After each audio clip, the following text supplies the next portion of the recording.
நீதிமன்றங்களை நாடு இருக்கும் காரணத்தால் நாங்கள் நீதிமன்றத்தில் இருக்கும் விடயத்திலே நாங்கள் தலையிட முடியாது. நீங்கள் சொன்னதை ஏற்றுக்கொள்றேன். மட்டக்களப்பு மாவட்டத்தில் இருக்கும் மக்கள் 2020ஆம் ஆண்டு தேர்தலில் எடுத்த ஒரு சில தவறான முடிவுகளின் காரணமாகத்தான் இன்று இவ்வாறான ஒரு கஷ்டமான நிலை இருக்கேன். சிவனேஸ்வரை சந்திரகாந்தன் முன்வைத்த பிரதானமான பிரச்சனை பன்முகப்படுத்தப்பட்ட நிதியிலே 5 கோடி ரூபாய் சாணக்கியனுக்கு நீங்க வழங்கி இருக்கிறீங்க. இன்றைக்கு ஜனாதிபதிக்கும் வியாழேந்திரன் அவர் ஒரு டியூஷன் வியாபாரத்தை நடத்தி கொண்டு அவர் அதை வைத்துக் கொண்டு தன்னுடைய செல்வாக்கை தக்க வச்சுக் கொள்ளலாம் என்ற சிந்தனையிலே அரசியல் ஈடுபட்டார். நான் இலங்கை தமிழரசு கட்சியினுடைய தலைவராக தெரிவு செய்யப்பட்டால் நான் வடகிழக்கில் இருக்கிற அனைத்து மாவட்டங்களிலேயும் நாங்கள் கட்சியை எப்படி கட்டியெழுப்பலாம் என்ற பொறுப்பு என் மீது சுமத்தப்பட்டது. இந்த வழக்கு விடயம் தொடர்பாக நான் உண்மையிலே இந்த வழக்கு முதலாவது தவணை விசாரணைக்கு வருவதற்கு முன்பாகவே பாராளுமன்ற வளாகத்துக்குள்ளே நான், கௌரவ ஸ்ரீதரன், கௌரவ சார்சிங்கநாதன், கௌரவ கலையரசன் மக்களிடம் ஒரு முகத்தையும் உங்களுடைய கட்சிக்குள் ஒரு நெருக்கடியையும் காட்டுவது என்பது மக்களை ஏமாற்றுவது போன்று உங்களுக்கு தென்படவில்லை? அவ்வாறு இல்லை. கட்சி செயல்படுவதற்கு எந்த தடையும் இல்லை. கட்சியிலே அனைத்து செயல்பாடுகளுக்கும் எந்த தடையும் இல்லாமல் தான் இருக்கின்றது. அரசியலில் நகர்த்தப்படும் காய்கள், திரை மறைவில் நடக்கும் ரகசிய பீரங்கள், உலகத் தமிழர் அறிந்தேயாக வேண்டிய உண்மைகளை தேடி ஒரு உடறுப்பு.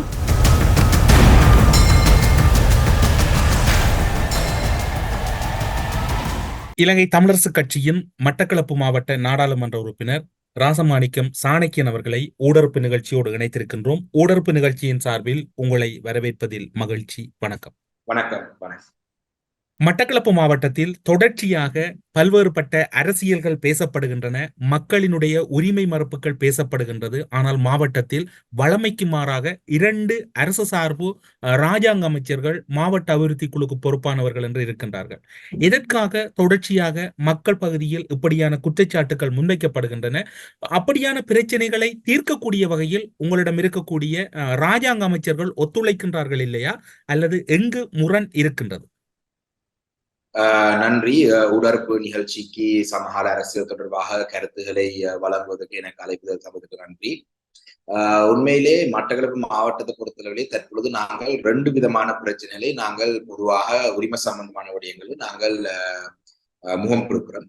அதிலே முதலாவதான பிரச்சனை என்றால் பொதுவாக வடக்கு கிழக்கில் இருக்கிற அனைத்து மாவட்டங்களிலும் இருக்கிற பிரச்சனை. அதான் அரசாங்கம், அதாவது ஸ்டேட் ஸ்பான்சர்ட் கொலனைசேஷன், இல்லாட்டி அரசாங்கத்தினுடைய அனுசரணையுடன் நடக்கும் காணி அபகரிப்பு, குடியேற்ற திட்டங்கள், இவ்வாறான விடயங்கள். அது மயிலத்தமடு மாதவனையாக இருக்கட்டும், இல்லை என்று சொன்னால் பொக்கட்டுச்சோழ பிரதேசத்திற்கு பின்பாக இருக்க கச்சக்கொடி சுவாமி மலை பிரதேசத்துல புதிதாக கொண்டு சிவில் பாதுகாப்பு படையினர் குடியேற்றதாக இருக்கட்டும், இல்லை என்றால் தொல்பொருள் என்ற பெயரிலே எங்களுடைய காணி அபகரிப்பாக இருக்கட்டும், ஃபாரஸ்ட் வனையிலாக எங்களுடைய காணி அபகரிப்பு, இவ்வாறாக அரசு அனுசரணையுடன் நடக்கும் விடயங்களுக்கு வடக்கு கிழக்கிலே அனைத்து மாவட்டங்களிலும் நடைபெறுவது விஷயம் அது.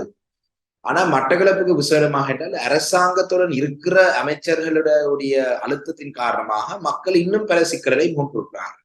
குறிப்பாக சொல்ல போனால் கடந்த 4 வருடங்களாக பல விடயங்கள் புலுட்டுமானோட என்ற பிரதேசத்திலே, செங்கடி பிரதேச செயலகத்துக்கு உட்பட்ட பிரதேசத்திலே ஒரு ராஜாங்க அமைச்சருடைய உறவினர்கள், அவருடைய செயலாளருக்கு உறவினர்கள் சொல்லி இப்படி பலர் புலுட்டுமானோடையிலே ஆயிரக்கணக்கான ஏக்கரை காடுகளை ஒதுக்கி தங்களுடைய விவசாய நிலமாக அதை மாற்றி ஒரு காடு அழிப்பு செய்து நிலம் அபகரிப்பு செய்து அங்கத்திய மக்களுக்கு பாதிப்பு உருவாகும். பிறகு வாகனேரி என்ற பிரதேசத்திலே சோலார் கம்பெனி கொண்டு புதுசாக காணி கொடுத்து மக்கள் விவசாயம் செய்கிற நிலங்களை பறித்து அதை கொடுக்கறதுக்கு முயற்சித்தார்கள்.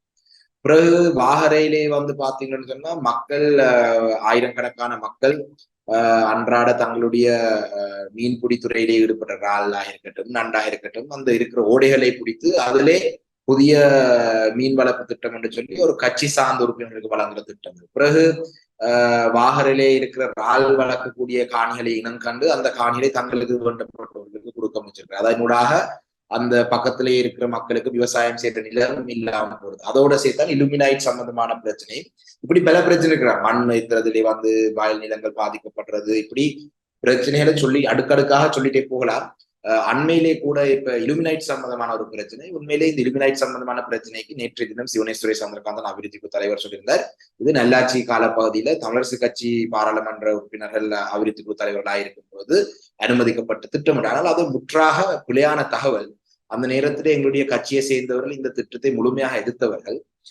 ஆனால் 2020ஆம் ஆண்டு, 21ஆம் ஆண்டு, 22ஆம் ஆண்டு, 23ஆம் இந்த 4 வருடங்களில் நடந்த அனைத்து அபிவிருத்தி குழு கூட்டங்களிலுமே இந்த இலுமினைட்டுக்கு ஏதாவது அலுமினியல் வழங்கப்பட்டிருந்தால் அதை ரத்து செய்ய வேண்டும் என்று தொடர்ச்சியாக வலியுறுத்திக் கொண்டு வந்தாங்க. ஆனால் வாகர பிரதேச அபிவிருத்தி குழு கூட்டத்தில் இந்த விடயங்களை தீர்மானம் எடுத்ததாக சொன்னாலும் கூட அது மாவட்ட மட்டத்தில் தீர்மானம் எடுக்கப்படவில்லை. இப்ப நாங்கள் ஒரு நிலையை அடைந்திருக்கோம். அந்த அனுமதி பத்திரம் கிடைத்ததாக சொல்லப்படுற அல்கெமி என்ற நிறுவனம் நீதிமன்றத்தை நாடி இருக்கு. இப்ப நீதிமன்றத்தை நாடினதால இப்ப அரசாங்கத்தில் இருக்கிற பிரதேச செயலாளராக இருக்கட்டும், மாவட்ட அரசாங்க அதிபராக இருக்கட்டும், மாவட்ட அபிவிருத்தி தலைவராக இருக்கட்டும், பிரதேச அபிவிருத்தி தலைவராக இருக்கட்டும், இவர்கள் சொல்றார்கள் ஆளுநர் உட்பட நீதிமன்றங்களை நாடு இருக்கும் காரணத்தினால் நாங்கள் நீதிமன்றத்தில் இருக்கும் ஒரு விடயத்திலே நாங்கள் தலையிட முடியாது, அந்த காரணத்தினால் இந்த விடயத்தை நாங்கள் ஒன்றுமே செய்ய முடியாது என்று நாங்கள் எங்களை நீதிமன்றத்தை நாட சொல்லி முடிந்தால் இதை நீதிமன்றம் ஊடாக தடை செய்யறதுக்கு உங்களுக்கு வழி இருக்கான்னு பாருங்கன்னு சொல்ற அளவுக்கு வந்திருக்கு. அப்ப நேற்றைய தினம் கூட பிரதேச அபிவிருத்தி கூட்டத்திலே அந்த காணொலியை நீங்கள் பார்த்தீங்கன்னா உங்களுக்கு தெரியும். கூட்டம் ஏனைய விடயங்களை பேசுறதுக்கு இருந்த நிலையிலே புள்ளியான் சொல்றார் இல்ல இதோட கூட்டம் முடியுதல். அப்ப நான் சொன்னேன் இல்ல இந்த 2 விடயம் அது அடுத்த கூட்டத்துல பேசுவதால் முழுமையாக இந்த விடயத்திலே இருந்து தாங்கள் தப்பி போறதுக்கானதான ஒரு செயல்பாடு தான் இருக்கு. அதே போலதான் ரால் வளர்ப்பு திட்டத்துக்கான காணிகள் வழங்குவதா இங்குதான் இன்னும் ஒரு குழப்பம் இருக்கின்றது. மட்டக்களப்பு மாவட்டத்தில் அதிகளவான வாக்குகளை பெற்று அதுவும் சிறைக்குள் இருந்து நாடாளுமன்றம் சென்றவர் என்று சிவனேஸ்வர சந்திரகாந்தன் பிள்ளையான் அடிக்கடி கூறுகின்றார். நீங்கள் கூறுகின்ற இவ்வளவு சிக்கல்கள் இருக்கின்ற போதும் அவரை மக்கள் விரும்பி இருக்கின்றார்கள். கிட்டத்தட்ட 50,000க்கு மேற்பட்ட வாக்குகளை பெற்றவர் என்று அவருடைய கட்சியினுடைய பொதுச் செயலாளர் பிரசாந்தன் தினமும் கூறுகின்றார். அப்படியாயின் அந்த மக்கள் அவரை ஆதரித்து தான் இப்படியான நிலை. உங்களுடைய கட்சியை பொறுத்தவரையில் 2 நாடாளுமன்ற உறுப்பினர்கள், வளமையாக 3 பெறுகின்ற கட்சி 2 பெற்றிருக்கின்றது. ஆனால் அவருடைய கட்சியில் அவர் அதிகளவான விருப்பு வாக்கை பெற்றிருக்கின்றார். நீங்கள் உங்களுடைய கட்சியில் அதிகளவான விருப்பு வாக்கு. இப்படி இருக்கின்ற போது மக்கள் மனங்களில் எப்படி இருக்கின்றது? இல்ல எங்களுடைய கட்சியிலே ஒரே ஒரு பாராளுமன்ற உறுப்பினர், அது நான் மட்டும்தான். இலங்கை தமிழரசு கட்சியை பிரதிநிதித்துவப்படுத்துகிற ஒரே ஒரு பாராளுமன்ற உறுப்பினர், அது நான் மட்டும்தான். ஜனார்தன் அவர்கள் நாங்கள் தமிழ் தேசிய கூட்டமைப்பில் டெலோ கட்சியிலே அங்கம் வகிக்கிறவர். தேர்தலிலே போட்டி போடுறது இலங்கை தமிழரசு கட்சியின் சின்னத்தா இருந்தாலும் அவரை எங்களுடைய கட்சியை சேர்ந்தவர் சொல்லி நாங்கள் அவர் அடையாளப்படுத்துவதில்லை.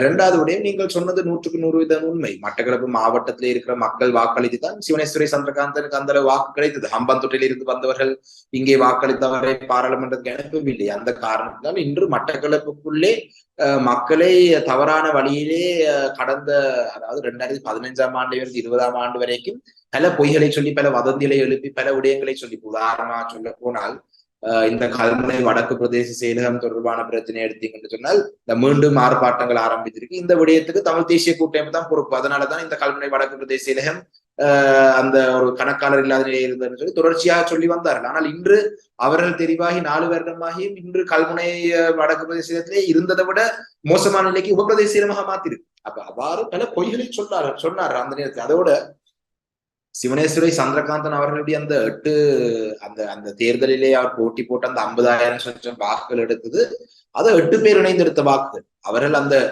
8 பேரும் பல்வேறு துறைகளை சேர்ந்தவர்களை அந்த தேர்தலிலே களமுறக்கி அவங்களுடைய விருப்பு வாக்குகளையும் சேர்த்துதான் இவர் வேலை செய்தார். உதாரணமாக சொல்ல போனால் இலங்கை தமிழரசு கட்சியிலே நான் தேர்தலில் வேலை செய்யும் பொழுது சில கட்சியை சேர்ந்தவரும் சிலர் சொல்லியிருந்தவர்கள் சாணக்கியனுக்கு வாக்கு போட வேண்டாம் என்றும் சொன்னதாக பல வதந்திகள் எல்லாம் இருக்கின்றது. ஆனால் சிவனேஸ்வரி சந்திரகாந்தனை பொறுத்தவரை அந்த 8 வேட்பாளர்களும் 8 பேரும் சொன்னது எனக்கு போராட்டியும் பரவாயில்ல, சந்திரகாந்துடைய இலக்கம் எனக்கு ஞாபகம் இல்லை, அந்த நம்பரை சொல்லி அந்த நம்பருக்கு போடுது.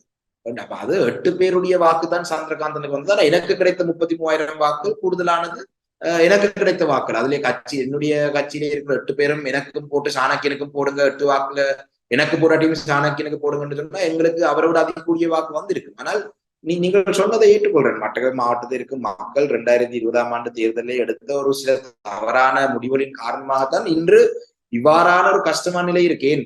இப்ப பன்முகப்படுத்தப்பட்ட அண்மையிலே கடந்த வியாழக்கிழமை ஜனாதிபதிக்கும் ஆளுங்கட்சி தரப்புக்கும் இடையில நடந்து பாராளுமன்ற உறுப்பினருக்குமான நடந்த சந்திப்பிலே சிவனேஸ்வரி சந்திரகாந்தன் முன்வைத்த பிரதானமான பிரச்சனை பன்முகப்படுத்தப்பட்ட நிதியிலே 5 கோடி ரூபாய் சாணக்கியனுக்கு நீங்க வழங்கி இருக்கிறீங்க. இன்றைக்கு ஜனாதிபதிக்கும் எங்களுக்கும் கூட்டங்கள் நடக்கும் பொழுது நாங்கள் அந்த இடத்திலே சென்று சிவனேஸ்வரி சந்திரகாந்தன் அதை செய்யற இதை செய்யற அவரை பற்றி நாங்கள் பேசவில்லை. மக்களுடைய பிரச்சனைக்கு ஜனாதிபதி தீர்வு கொடுக்க வேண்டும் என்று மக்களுடைய பிரச்சனை நாங்கள் முன்வைப்போம். ஆனால் சிவனேஸ்வரி சந்திரகாந்தன் அபிவிருத்தி குழு தலைவராக அந்த கூட்டத்துக்கு சென்று முன்வைத்திருக்கிற பிரச்சனை ஏன் சாணக்கியனுக்கு 5 கோடி ரூபாய் வழங்கும் நீங்கள் பன்முகப்படுத்தப்பட்டது. நான் அந்த 5 கோடி ரூபாய் பன்முகப்படுத்தப்பட்ட நிதி உண்மையிலே இங்க பட்டியல் இருக்கின்றது.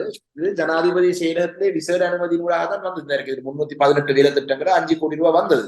அப்ப ஜனார்தன் அவர்களுக்கு 2 கோடியும் புள்ளியான் 2 கோடியும் வழங்கி இருக்கிறார். எனக்கு அவ்வாறு நான் கொடுத்த முன்மொழியை முழுமையாக வெட்டியிருந்தார்கள். அதுக்கப்புறம் தான் ஜனாதிபதியில விசேட நிதியூடாக 5 கோடி ரூபாய் எடுக்கக்கூடியது. அப்ப அவ்வாறு மட்டக்களப்புக்கு அபிவிருத்தி செய்வார் என்ற நம்பிக்கையிலே ஒரு சில மக்கள் வாக்களித்து பாராளுமன்றத்துக்கு அனுப்பி அமைச்சு பதவியில் எடுத்த இவர்கள் இன்று அபிவிருத்திக்கும் தடையாக இருக்கிறார்கள்.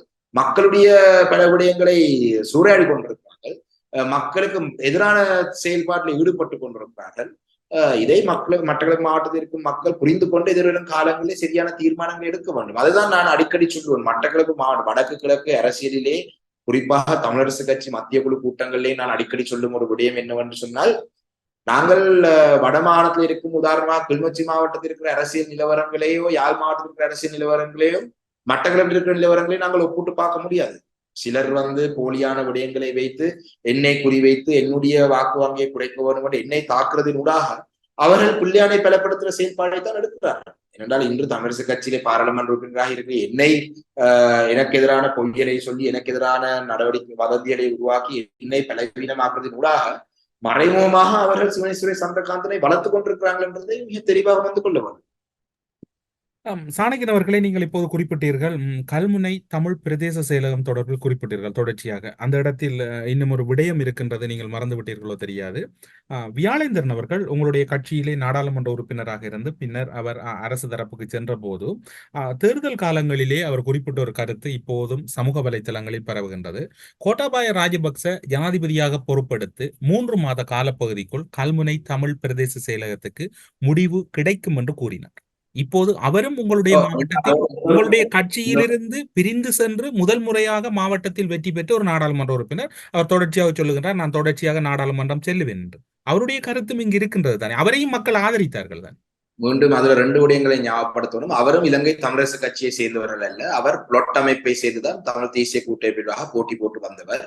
அவர் இலங்கை தமிழரசு கட்சியிலே இருந்து அவர் ஒரு நாளும் தமிழரசு கட்சியிலே அவர் உறுப்பினராக இருக்கவில்லை. அவர் பிளாட் அமைப்பினுடைய உறுப்பினராக தான் இருந்தவர். அவர் அதே இந்த கருத்தை நீங்கள் சொன்ன கருத்தை நான் மறக்கவில்லை. அவர் அதோட இன்னொரு கருத்தை சொன்ன அதை ஞாபகப்படுத்துறேன். அவர் சொன்னார், பாரிய நிர்வாக முடக்கம் நடந்து கிழக்கு மாகாணம் முழுதும் முடங்கும் என்று சொன்னார். இது தமிழ் தேசிய கூட்டமைப்பில இருந்து அவர் வெளியே சென்று 2018ஆம் ஆண்டு அக்டோபர் மாதம் 26ஆம் தேதி நடந்த அந்த ஆட்சி மாற்றத்துக்கு தவறாக மைத்ரி நியமித்த காலப்பகுதியிலே மஹிந்தவுக்கு ஆதரவு வழங்கின நேரத்துக்கு பிறகுதான் அவர் இந்த செய்தியை சொல்லியிருந்தார்.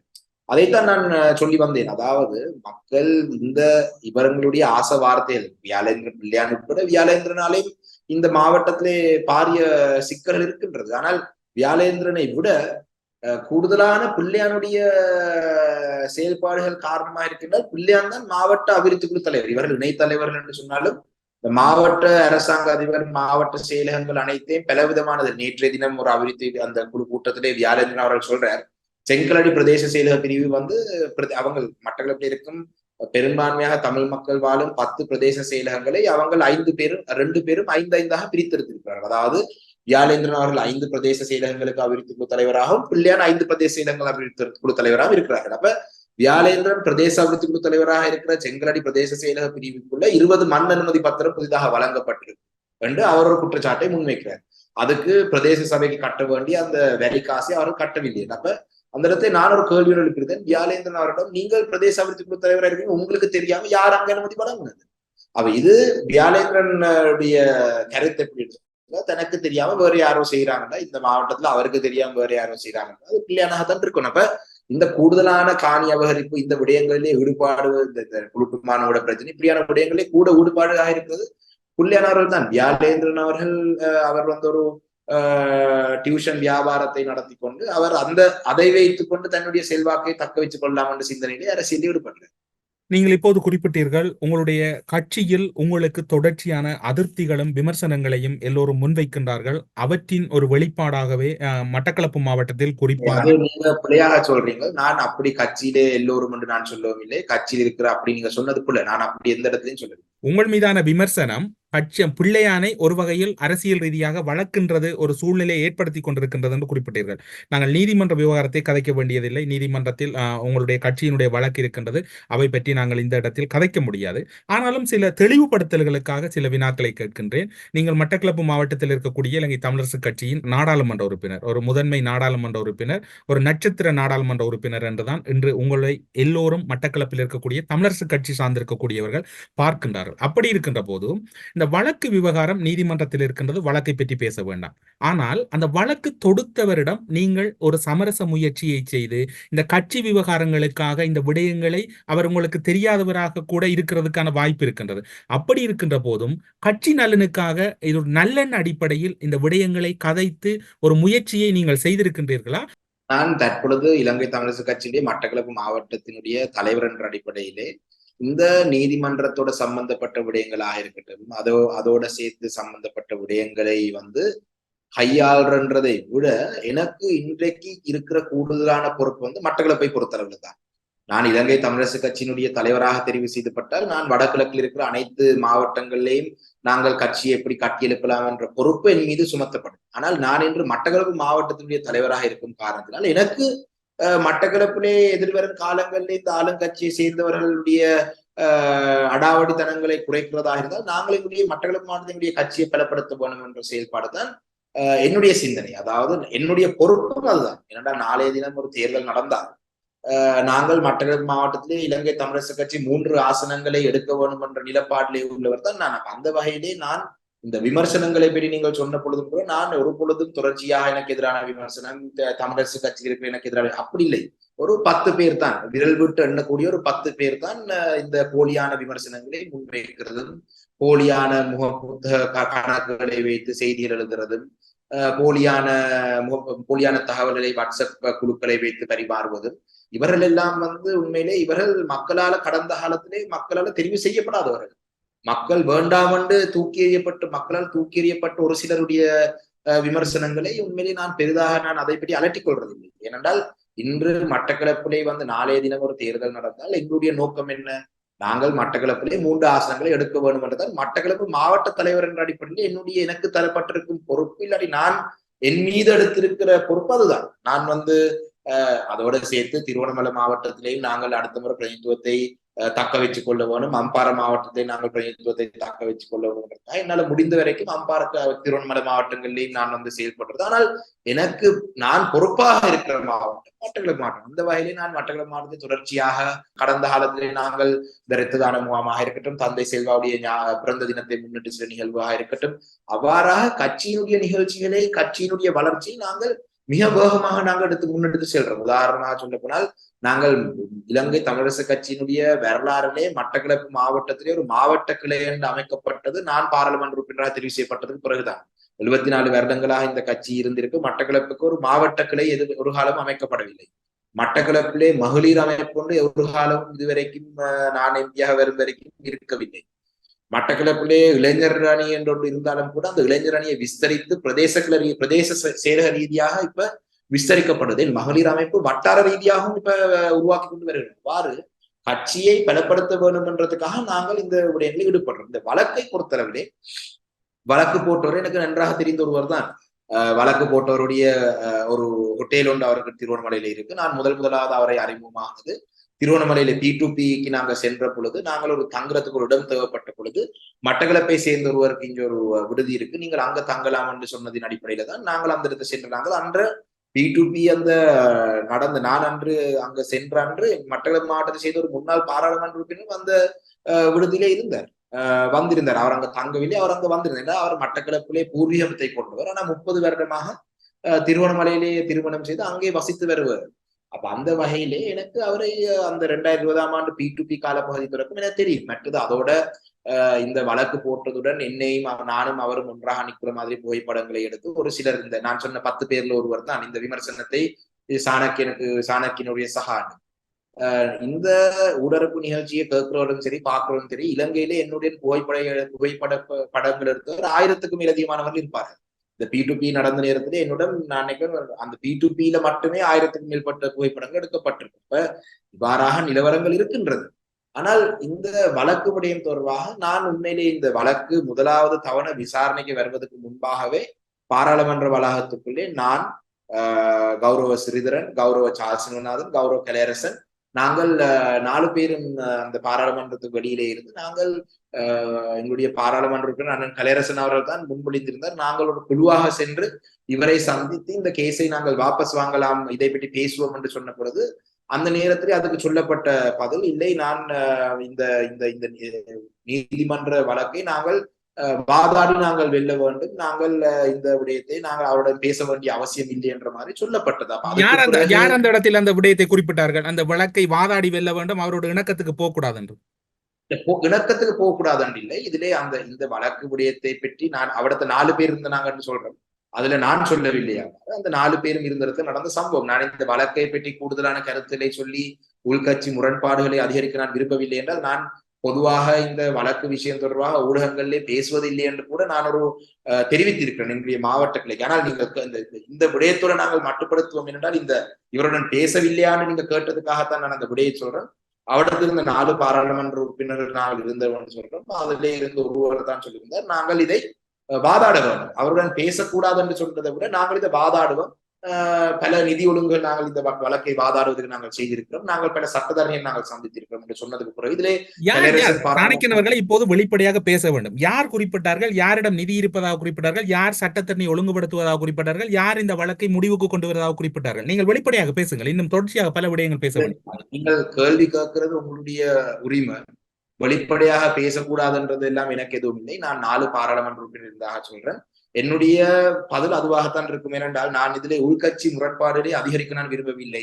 அந்த காரணத்தினால் நீங்க கேட்ட கேள்விக்கான பதிலை சொல்வதற்காக தான் இந்த விடயத்தை சொல்றேன். 4 பாராளுமன்ற உறுப்பினர் இருந்தாங்கன்னு சொல்றேன், நீங்கள் அதை நீங்கள் வேணுமென்றால் ஏனையவரிடம் கேட்டு இதை யாரு சொன்னதுன்னு நீங்கள் விசாரித்துக் கொள்ளலாம். எனக்கு எந்த ஆட்சேபனையும் இல்லை. ஆனால் நாங்கள் உள்கட்சி முரண்பாடுகளை நாங்கள் அதிகரிக்க கூடாது என்ற அடிப்படையிலே இந்த விடயத்தை பற்றி பேசக்கூடாது என்றது என்னுடைய நிலப்பாடு. இதுல சொல்ல வந்த விடயம் என்றால் அதிலே சொல்லப்பட்டது நாங்கள் இதை வழக்கை வாதாடுவோம், நாங்கள் வாதாடி வெல்லுவோம், அதுக்கு கலையரசன் எம்பியும் சாட்சி. அந்த நேரத்தில் நாங்கள் சொன்ன விடயம் ஓகே, அப்படி என்று சொன்னால் நாங்கள் அதை விட ஒன்றும் செய்ய முடியாது. ஆனால் அதனை தொடர்ந்து ஒரு குழு ஒன்று நியமிக்கப்பட்டார்கள் பிஷப்புடைய தலைமையிலே இந்த விடயத்தை பற்றி பேசி ஒரு இணக்கத்துக்கு வருது. அப்ப இதெல்லாம் தோல்வி அடைந்ததுக்கு பிறகு எனக்கு இன்றைக்கு வழக்கு சம்பந்தமாக பேசி ஒரு இணக்கத்துக்கு கொண்டு வரும் அதிகாரம் எனக்கு இல்லை. நான் கட்சியிலே ஒரு பாராளுமன்ற உறுப்பினரை தவிர கட்சியிலே எந்த ஒரு பதவி நிலையிலையும் நான் இல்லை, எனக்கு எதிராக வழக்கு போடப்படவும் இல்லை. அந்த வகையில என்னுடைய விருப்பமோ என்னுடைய செயல்பாடுகள் எதுவா இருந்தாலும் அது ஒரு அதிகாரம் என்னிடம் இல்லை. அப்ப நாங்கள் ஒருவரிடம் போய் பேசுவதாக இருந்தால் நாங்கள் ஏதாவது ஒரு உணக்கத்தை பேசுவதற்கு ஒரு ஏதாவது ஒரு அடிப்படை ஒன்று இருக்க வேணும். அவர் நாளைக்கு என்னிடம் கேட்டா நீங்கள் யாரு, உங்களுக்கு என்ன உத்தரவாதம் தரலாம்னா எனக்கு எந்த உத்தரவாதம் கொடுக்க முடியாது. இந்த காரணத்தினால் நாங்கள் இந்த விடயத்தை பற்றி அதை விட நாங்கள் எங்களுடைய அரசியல் குழு இருக்கு, மத்திய குழு இருக்கு, அவரிடம் இதை ஒப்படைத்து நாங்கள் மாவட்டத்திலே கட்சியை பலப்படுத்துகிற செயல்பாட்டில் இருக்கும். மாவட்டத்தில் கட்சியை பலப்படுத்துகின்றீர்கள். கட்சி இன்று ஒரு மிகவும் அதல பாதாளத்தில் இருக்கின்றது. கட்சி என்ன நடக்கும் என்று யாருக்கும் தெரியாது. ஆனால் நீங்கள் எல்லோரும், அது யாழ்ப்பாணமாக இருக்கலாம், கிளிநொச்சியாக, வடக்கு கிழக்கு எங்குமே, மட்டக்களப்பு, அம்பாறை, திருகோணமலை, எல்லோ இடங்களிலும் கட்சி ஒரு சாதாரணமாக இயங்கு நிலையில் இருப்பது போன்று மக்களுக்குள் பயணிக்கின்றது. ஆனால் கட்சி இன்று கிட்டத்தட்ட ஒரு இக்கட்டான நிலையில் இருக்கின்றது. ஏன் மக்களிடம் ஒரு முகத்தையும் உங்களுடைய கட்சிக்குள் ஒரு நெருக்கடியையும் காட்டுவது என்பது மக்களை ஏமாற்றுவது போன்று உங்களுக்கு தென்படவில்லை? இல்லை, அவ்வாறு இல்லை. கட்சி செயல்படுவதற்கு எந்த தடையும் இல்லை. கட்சியிலே அனைத்து செயல்பாடுகளுக்கும் எந்த தடையும் இல்லாமல் தான் இருக்கின்றது. நாளைக்கு ஒரு தேர்தல் வந்தால் கூட கட்சியிலே அந்த தேர்தலை போட்டி போடலாம். கட்சியிலே கட்சி அகல பாதாளத்திலே இருக்குன்னு சொல்றது நாங்கள் ஏற்றுக்கொள்ள முடியாத கருத்து. கட்சியை தடை செய்திருக்கிறார்கள், கட்சியிலே நாங்கள் தேர்தலில் போட்டி போட முடியாது, கட்சியிலே நாங்கள் ஒரு அதாவது கட்சி நிகழ்வுகள் செய்ய முடியாதுன்ற ஒரு உத்தரம் அப்படி ஒரு எதுவும் கட்சி வழக்கு நீதிமன்றத்தை தரவில்லை. ஆனால் கட்சி நீதிமன்றத்துல இருக்குன்றது எங்களை எவராலுமே ஏற்றுக்கொள்ள முடியாத ஒரு விடயம். இந்த நீதிமன்ற விடயங்கள் விவகாரங்கள் கெதியாக முடிந்து எங்களுடைய மாநாடு நடந்து எங்களுடைய தலைவர் பதவி பிரமாணம் செய்ய வேண்டும் என்றது எங்களுடைய விருப்பம். ஆனால் அது நீதிமன்றத்தில் இருக்கின்றது. ஆனால் மக்களை நாங்கள் கட்சி நீதிமன்றத்தில் இருக்கிறதுனால் நாங்கள் அதிலே தேர்தல் போட்டி போட முடியாது என்றும் இல்லை. இதிலே இதிலே யாப்பு மீறப்பட்டது என்று ஒருவர் நீதிமன்றத்தை நாடினார். அந்த விடயம் விசாரிக்கப்பட்டுக் கொண்டது. மக்களை நாங்கள் குழப்ப வேண்டிய அவசியம் இல்லை. நாளைய தினம் கூட தேர்தல், நாளைக்கு ஒரு தேர்தல் அறிவித்தால் தேர்தல் போட்டி போடலாம். கட்சி அகல பாதாளத்திலே இருக்கு, கட்சி முழுமையாக அழிந்து போய் விட்டது எல்லாம் சொல்றது அது புலியான கருத்து. இப்போது உங்களுடைய கட்சிகள் இரண்டு, நீங்கள் இப்போது குறிப்பிட்டது போன்று ஸ்ரீதரன் அவர்கள் தலைவராக என்று தெரியாது. அவர் தலைவராக தெரிவு செய்யப்பட்டார். ஆனால் அவற்றை நான் விட்டு விடுகிறேன் என்று அவர் நீதிமன்றத்தில் கூறியதாக செய்திகள் வெளியாகி இருந்தன. ஆனால் நீங்கள் அவரை தலைவர் என்கின்றீர்கள். எமது பார்வையில் அப்படியான ஒரு தகவல் இருப்பதாக தெரியவில்லை. அவர் விலகி அந்த விடயத்திலிருந்து கட்சியில இருக்கிற முன்கூட்டி அன்று வாக்கெடுப்பிலே கலந்து கொண்டவருடைய பெரும்பான்மையுடைய வாக்கால் கௌரவ ஸ்ரீதரன் அவர்கள் எங்களுடைய தலைவராக தெரிவு செய்யப்பட்டிருக்கிறார். அது நீதிமன்றம் என்ன சொல்லுதோ இல்லையோ, எங்களுடைய தெரிவு செய்யப்பட்ட தலைவர் அவர் தானே. அதை அவர் தான் நீதிமன்றத்தால அவர் தலைவராக அந்த மகாநாடு நடக்காதபடினால் தலைவரா அதுக்கு இடைக்கால ஒரு தடை ஒன்று இருந்தாலும் கூட கட்சியில இருக்கிற பொதுச்சபை பொதுச்சபை உறுப்பினர் என்ற வரை நான் உண்மையிலே அவருக்கு என்னுடைய வாக்கை பயன்படுத்தவில்லை. ஆனால் நாங்கள் அன்றே சொல்லியிருந்தோம், நாங்கள் தலைவராக எவர் தெரிவு செய்யப்பட்டாலும் இந்த கட்சியிலே தலைவராக தெரிவு செய்யப்பட்டவுடன் ஒற்றுமையாக வேகமாக பயணிக்கிறதுக்கு நாங்கள் தயார். இன்று கௌரவ ஸ்ரீதரன் அவர்கள் தான் உண்மையிலே வடமாகாணத்திலே இந்த பல நிகழ்ச்சியிலே ஏற்பாடு செய்து இந்த கட்சியை எழுச்சியாக வைத்திருக்க வேண்டும் என்றது அவரை பார்த்துத்தான் நானும் மட்டக்களப்பிலே இவ்வாறான செயல்பாடுகளின் கூட கட்சியை பலப்படுத்த வேண்டும் என்று நானும் யோசிக்கிறேன். என்றால் அவர் அன்னை பூபதி அம்மாள் நிகழ்வு நடத்துறார், அவர் இந்த நிகழ்வு நடத்துறார், அவர் அங்க பிரதேச ரீதியாக இளைஞர் அணி வச்சிருக்கிறார், அவருடைய மகளிர் அணி. அந்த கட்டமைப்பு கிளிநொச்சி மாவட்டம் என்றது மட்டக்களப்பு மாவட்டத்திலே ஒரு தொகுதி அளவு தான் அந்த எண்ணிக்கை இருந்தாலும் நாங்கள் அதோடு முன்னுதாரணமாக வைத்துதான் நாங்கள் இந்த மட்டக்களப்பிலையும் நாங்கள் ஒரு பலமான கட்டமைப்பு உருவாக்குறது முயற்சிருக்கிறோம். நீங்கள் இப்போது குறிப்பிட்டீர்கள், நீங்கள் ஸ்ரீதரன் அவர்களுக்கு வாக்களிக்கவில்லை, நான் வேறு ஒருவருக்கு வாக்களித்திருந்தேன். ஆனாலும் அவருடைய சுமந்திரன் அவர்களுக்கு வாக்களித்திருந்தேன். ஆனாலும் கூட நான் அவருடைய செயற்பாடுகளை ஆதரிக்கிறேன் என்று. இப்போது கட்சி ரீதியாக திரு சுமந்திரன் அவர்களின் செயற்பாடுகளை நீங்கள் முழுமையாக ஆதரிக்கின்றீர்கள்? இல்லை, கௌரவ ஸ்ரீதரன் அவர்கள், கௌரவ சுமந்திரன் அவர்கள் இருவரும் கட்சியினுடைய மிக முக்கியமான உறுப்பினர்கள். கௌரவ ஸ்ரீதரன் அவர்களும் சுமந்திரன் அவர்களும் இரண்டு பேரும் கட்சிக்கு நிச்சயமாக தேவையானவர்கள். அதிலே ஒருவர் தலைவராக தெரிவு செய்யப்பட்டார், மற்றவர் அவர்களுக்குள்ளே இந்த குழப்பம் இல்லாம அவர்கள் ரெண்டு பேரும் சேர்ந்து செயல்பட்டு கொண்டிருக்கிறார்கள். அந்த வகையிலே இன்றும் கூட எங்களுடைய கட்சியில இருக்கிற சந்திப்புகள் அனைத்துக்கும் அவங்களுடைய இருவருடைய பங்களிப்பும் தேவை. அவ்வாறு இல்லை அப்படி என்று சொன்னால் அப்ப என்ன சுமந்திரனை கட்சியை விட்டு நீக்கிறதோ இல்லாட்டி சுமந்திரன் தெய்வான ஸ்ரீதரனை கட்சியை விட்டு நீக்கிறதோ எவருமே சொல்லவில்லை. இது ஒரு அதாவது அவர்களை வைத்துக் கொண்டு தாங்கள் சில பதவியை ஸ்ரீதரன் அவர்கள் தெரிவு செய்யப்பட்ட பின்னர் எமது ஊடகத்தில் வழங்கிய செவ்வி ஒன்றில் குறிப்பிட்டார். அதாவது இந்த ரெண்டு பேருக்குள்ளையிலும் எந்த பிரச்சனையும் இல்லை. அவர்கள் இருவரும் கட்சியிலே இந்த வாக்கெடுப்பு முடிந்தது பிறகு இரு கையெழி நிகழ்த்தி நாங்கள் ஒற்றுமையாக பயணிக்க போறோம் என்று சொன்னவர்கள். அதனை தொடர்ந்து செயலாளருடைய அந்த தெரிவுகள் நடக்கும் பொழுதும் கௌரவ சுமந்திரன் அவர்களும் ஸ்ரீதரன் அவர்களும் ஏதோ பேசினார்கள். அவ்வாறு இணக்கத்தின் அடிப்படை செய்கிறார்கள். அவர்களுக்குள்ளே எந்த பிரச்சனையோ குழப்பமும் இல்லை. ஆனால் இது அவர்களை வைத்துக் கொண்டு ஒரு சிலர் சில குழப்பங்களை ஏற்படுத்தி கொண்டிருக்கிறார்களே தவிர அவர்கள் இருவரும் கட்சிக்கு தேவையானவர்கள். இதுல எந்த மாற்று கருத்தும் இல்லை. திரு ஸ்ரீதரன் அவர்கள் எமக்கு வழங்கிய செவ்வியில் குறிப்பிட்டார், சுமந்திரன் அவர்கள் தோல்வியுற்ற பின்னர் ஒரு ஜென்டில்மேனாக நடந்து கொள்வார், அவர் சில விடயங்களில் ஒரு பெருந்தன்மையாக நடந்து கொள்வார் என்று நான் எதிர்பார்த்தேன். அவை எதுவும் நடக்கவில்லை. இன்று என்னுடைய நெஞ்சுக்கு நெருக்கமான நிலையிலிருந்து சற்று விலகி போனதாகவே நான் உணர்கின்றேன். அந்த ஒரு நிலையை ஏற்படுத்தி விட்டார். இப்படியாக இவருடைய செயற்பாடுகள் இருக்கும் என்று நம்பவில்லை என்று நீங்கள் ஒற்றுமை என்று கூறுகின்ற அந்த ஸ்ரீதரன் வருத்தப்படுகின்றார் திரு சுமந்திரன் அவர்களுடைய செயற்பாடுகளை. 2 மாதங்களுக்கு முதலே சொன்னவர் அண்ணன் சுமந்திரன் தற்செயலாக தன்னுடைய தலைவர் பதவியை தான் 100% பெறுவேன் என்ற முயற்சியிலே இருக்கிறார். அப்படி கிடைக்காமல் அவர் தோற்று போய் செயலாளர் பதவியை உங்களிடம் கேட்டால் நீங்கள் என்ன செய்வீர்கள் என்று என்னை கேட்டார். அப்பொழுது நான் அவருக்கு சொன்ன பதில், சுமந்திரன் ஒரு ஜென்டில்மேன், அவர் தன்னுடைய தலைமை பதவியிலே தோல்வியை சந்தித்தால் அவர் சேர்ந்து செயல்படுவாரே தவிர இன்னொரு பதவியை கோர மாட்டார் என்று நான் அவருக்கு கூறியிருந்தேன். ஆனால் நான் அவருக்கு கூறிய அந்த வாக்கு பிழைத்திருந்தது. ஆகவே இது ஏற்கனவே எனக்கு என்னுடைய சகோதரனால் எனக்கு சொல்லப்பட்ட ஒரு விடயம். நான் ஏற்கனவே அந்த விடயத்தை மனசிலே வச்சிருந்தவன். ஆனால் இவ்வளவு தூரம் அவர் கேட்பார் என்ற நம்பிக்கை என்னிடம் இருக்கவில்லை. நான் அப்படியான ஒரு எதிர்பார்ப்பை கொண்டிருக்கவில்லை. ஆனால் இந்த கேள்வி என்னுடைய அந்த குறிப்பிட்ட சகோதரனால் இது ஒரு 2 மாதங்களுக்கு முதலே கேட்கப்பட்டதால் நான் அது பற்றிய சிந்தனைகள் இருந்தாலும் நான் சுமந்திரனோடு நீண்ட காலம் பழகி இருக்கிறேன். 2010ஆம் ஆண்டிலிருந்து, அதனை விட நான் கடந்த கால தேர்தல் காலங்களில் இருந்து கூட நான் அவரோட நெருக்கமாக பழகியிருக்கிறேன். பல விடயங்கள் அவர் சுமந்திரனிடம் இருந்த சில நல்லொழுக்கங்கள், அவரிடம் இருக்கின்ற சில அறிவுபூர்வமான விஷயங்களை கண்டு நான் வியந்திருக்கிறேன். அதற்காக நான் அவரோடு சேர்ந்து கூட பல இடங்களில் பயணித்திருக்கிறேன். ஆகவே சுமந்திரனிடம் அப்படி ஒரு எண்ணம் இருக்காது என்ற ஒரு சிந்தனையை நான் கொண்டிருந்தது உண்மை. இருந்தாலும் நான் என்னை சுதாகரித்துக் கொண்டு நான் அடுத்த விடயத்துக்கு தயாராகி கொண்டிருந்தேன். சில நெறி பிறழ்வுகள் நடைபெற்றிருக்கிறதே தவிர கட்சிக்கும் நாங்கள் விரோதமான எண்ணங்களை கொண்டிருக்கவில்லை அந்த நேரங்கள்.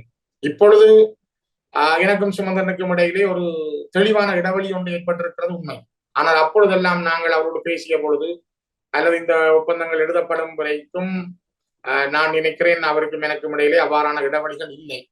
ஆனால் இப்பொழுது அண்மைய நாட்களில் நான் அவருக்கும் எனக்கும் இடையிலான இடைவெளி என்பது என்னுடைய மனசளவிலே அது ஒரு தெளிவாக விரிந்து செல்வதை நான் உணர்கிறேன். அது கால ஓட்டத்தில் சாத்தியப்படுமா இல்லையா என்பதை பொறுத்திருந்துதான் பார்க்க வேண்டும். நீங்கள் சுமந்திரன் அவர்களோடு மிகவும் நெருக்கமாக பழகக்கூடியவர். ஸ்ரீதரன் அவர்களுடைய செவ்வியையும் பார்த்திருப்பீர்கள். இதனை நீங்கள் என்ன கூற வருகின்றீர்கள்? இல்லை, நான் ஸ்ரீதரன் அவருடைய செவ்வியை நான் உண்மையிலே பார்க்கவில்லை. இவ்வாறாக ஒரு அதாவது ஊடறுப்பு நிகழ்ச்சி ஒன்றுன்றதை நான் பார்த்திருந்தேன். எனக்கு அது முழுமையாக பார்க்கறதுக்கான சந்தர்ப்பம் கிடைக்கவில்லை. நேற்றைய தினம் நான் நினைக்கிறேன் சிவஞானம் ஐயாரத்திலேயும் ஒரு சில பகுதி தான் பார்க்கக்கூடியதாக இருந்தது. என்றால் கூடுதலான வேலைப்பாடுகளுக்கு மத்தியிலே நான் கூடுதலாக இந்த விடயங்களை பார்க்கிறதுன்னு சொன்னால் வாகனத்திலே பிரயாணிக்கும் பொழுதுதான் பார்க்கிறது. அது கடந்த சில நாட்களாக அது சந்தர்ப்பம் கிடைக்கவில்லை. நான் நிச்சயமா அதை பார்க்கின்றேன்.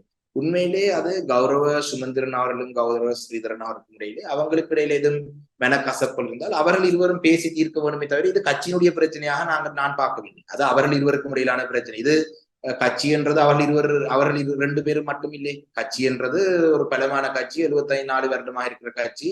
அவர்கள் இருவருக்கும் இடையில அப்படி அவர் ஜென்டில்மேன், இவர் நீங்க சொன்னதை வைத்து சொல்றேன், அவர் நெஞ்சுக்கு நெருக்கமா இருந்தவர் இல்லாம அது அவர்கள் 2 பேரும் பேசி ஏதாவது ஒரு இணக்கத்துக்கு கண்டு அவங்களுக்கு இருக்கிற உறவை அவங்க பார்க்க வேணுமே தவிர இது ஒட்டுமொத்த கட்சியினுடைய பிரச்சனையாக நான் பார்க்கவில்லை. இருவருடைய பிரச்சனையும் ஒரு கட்சியினுடைய பிரச்சனையாக உங்களுக்கு தெரியவில்லை?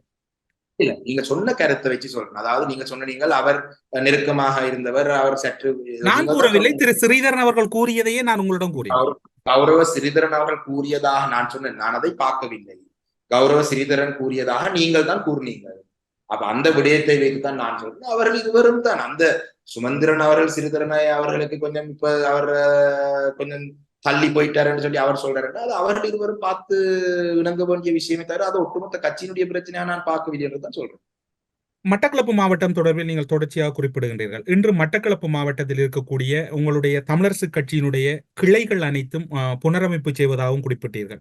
மாவட்டத்தில் இருக்கக்கூடிய அனைத்து கிளைகளும் புனரமைப்பு செய்யப்பட்டு விட்டதா? தொகுதி கிளையிலிருந்து வட்டார கிளை, மூல கிளைகள், உங்களுடைய கட்சி கட்டமைப்புகள் அனைத்தும் மாவட்ட ரீதியாக ஒரு ஸ்திரமான நிலையில் இருக்கின்றன? இல்ல, மகாநாடு நடத்துக்கிறதுக்கு முன்பாகவே நாங்கள் எங்களுடைய மாவட்டத்துக்கான மாவட்ட கிளை, தொகுதி கிளைகள், பிரதேச கிளை அனைத்தையும் நாங்கள் புனரமைப்பு செய்து நாங்கள் அதெல்லாம் தெரிவுகள் முடிந்த பிறகுதான் மகாநாடுக்கு நாங்கள் சென்றிருந்தோம். நாங்கள் அது எந்த ஒரு குறையும் எங்களுடைய புனரமைப்பு வேலையில இருக்கவில்லை. ஆனால் மகளிர் கட்டமைப்பு கொண்டு தெரிவு செய்வதிலே ஒரு சில காலதாமதம் இருந்தது. அப்ப நாங்கள் மாவட்டத்துக்கான மகளிர் கட்டமைப்பு ஒன்றை நாங்கள் உருவாக்கியிருக்கோம். அதனைத் தொடர்ந்து மகளிருக்கான பிரதேச ரீதியான கட்டமைப்பை நாங்கள் உருவாக்கி கொண்டு வருகிறோம்.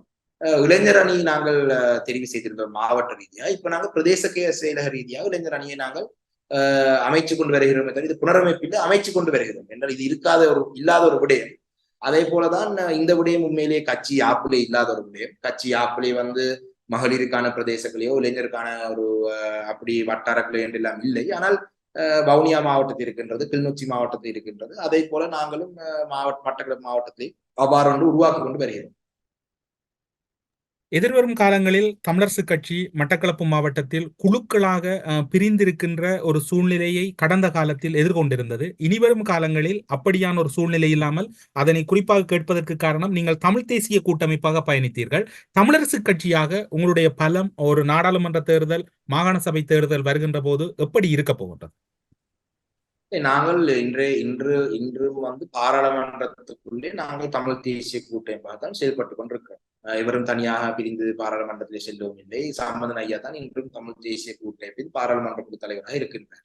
தமிழரசு கட்சியை பொறுத்தளவிலே குழுக்களாக இருக்கு என்று சொல்றது நான் ஏற்றுக்கொள்ளவில்லை. நான் நினைக்கிறேன் ஒவ்வொருவருக்கும் ஒரு ஒரு தேர்தல் ஒன்று வந்தால் 8 வேட்பாளர் நியமித்தால் அதிலே 3 பேர் தான் மக்கள் ஆதரிக்கலாம். அவ்வாறான ஒரு நிலையிலே நிச்சயமாக எதிர்வரும் காலத்திலே தமிழரசு கட்சியிலே ஒரு விருப்பு வாக்கள் 3 இருந்தால் தமிழரசு கட்சியிலே போட்டு போடுற 3 பேரை எங்களுடைய மக்கள் ஆதரிப்பார்கள். ஆனால் இந்த குழுக்களாக பிரிகிறது இவ்வாறான விடயங்கள் உதாரணமா சொல்ல போனா அரசியல் கட்சிகளுக்குள்ளே கருத்து வேறுபாடுகள் பலதும் இருக்கலாம். நீங்கள் இன்று ராஜபக்சவருடைய ஒரு குடும்ப கட்சி, மொட்டு கட்சின்றது ஒரு குடும்ப கட்சிக்குள்ள பார்த்தாலும் கூட இன்று பசில் ராஜபக்ச ஒரு நிலப்பாடுல இருக்கிறார், நாமல் ராஜபக்ச ஒரு நிலப்பாடுல இருக்கிறது கூட தெரிகிறது, மஹிந்த ராஜபக்சனுடைய நிலப்பாடு வித்தியாசமா இருக்கிறது கூட தெரிகிறது. அப்ப இவ்வாறாக நாங்கள் எவருமே ஒரே கருத்துல ஒத்த கருத்துல நாங்கள் இருக்கலாமான்னு இல்லையா, ஒவ்வொருவருக்கும் வித்தியாசமான கருத்துகள் இருக்கும். அப்ப அது ஜனநாயக சுதந்திரமான ஜனநாயக கட்சியிலே அந்த வழிகள் இருக்கு. பிள்ளையாண்ட கட்சியை பொறுத்தவரை அவ்வாறு இருக்க முடியாது என்ற பிள்ளையான் தான் தலைவர், அவர் சொல்றதான் சட்டம், அவரை சாதான் நடக்க வேண்டும், அதுக்கு மாற்று கருத்து இல்லை. ஏன்னா எங்களுடைய கட்சியிலே நிச்சயமாக நாங்கள் முன்னாள் பாராளுமன்ற உறுப்பினர், முன்னாள் மாகாண சபையின் உறுப்பினர், முன்னாள் உள்ளூராட்சி மன்றங்களினுடைய தலைவர்கள் இவ்வாறு பலர் இருக்கிறார்கள். அப்ப இவங்க எல்லாருக்கும் எல்லாம் ஒரு பலமான ஒரு கட்சி, இது ஒரு 75 வருடமா இருக்கிற கட்சியிலே பல்வேறு கருத்து வேறுபாடுகள் எங்களுக்கு இருக்கலாம். ஆனால் நாங்கள் எல்லா விடயத்தையும் நாங்கள் மாவட்டத்துக்குள்ளே ஆராய்ந்து நாங்கள் தீர்மானங்களை எடுக்கிறது பலம். உங்களுடைய மாவட்டத்தில் கடந்த காலத்தில் ஒரு தெளிவுபடுத்தலுக்காகவும் மக்களுடைய புரிதலுக்காகவுமே இந்த வினாவினை நான் உங்களிடம் முன்வைக்கின்றேன். முன்னாள் நாடாளுமன்ற உறுப்பினர் ஸ்ரீநேசன் மற்றும் உங்களுக்கு இடையிலான ஒரு கருத்து வேறுபாடு ஒன்று நீடித்தது, அவை இப்போது முடிவுக்கு வந்துவிட்டது. அப்படி எந்த ஒரு கருத்து வேறுபாடும் இருக்கவில்லை. இந்த விடயத்தை பற்றி ஊடகங்களிலே ஒவ்வொரு நாளும் அந்த கருத்தை கேட்டு இந்த கருத்தை கேட்டு ஊடகங்களிலே தலைப்புகளை போட்டதின் காரணமாக சில மக்கள் மத்தியிலே குழப்ப நிலை வந்தது. அந்த காரணத்தினால்தான் நாங்கள் இந்த நீதிமன்ற விஷயத்தை பற்றியே பேசுவதில்லை என நாங்கள் ஒரு தீர்மானம் எடுத்தது.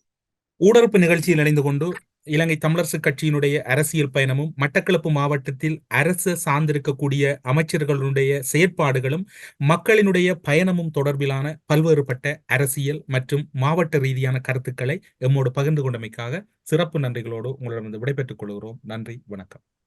அரசியலில் நகர்த்தப்படும் காய்கள், திரை மறைவில் நடக்கும் ரகசிய பீரங்கள், உலகத் தமிழர் அறிந்தேயாக வேண்டிய உண்மைகளை தேடி ஒரு ஊடறுப்பு.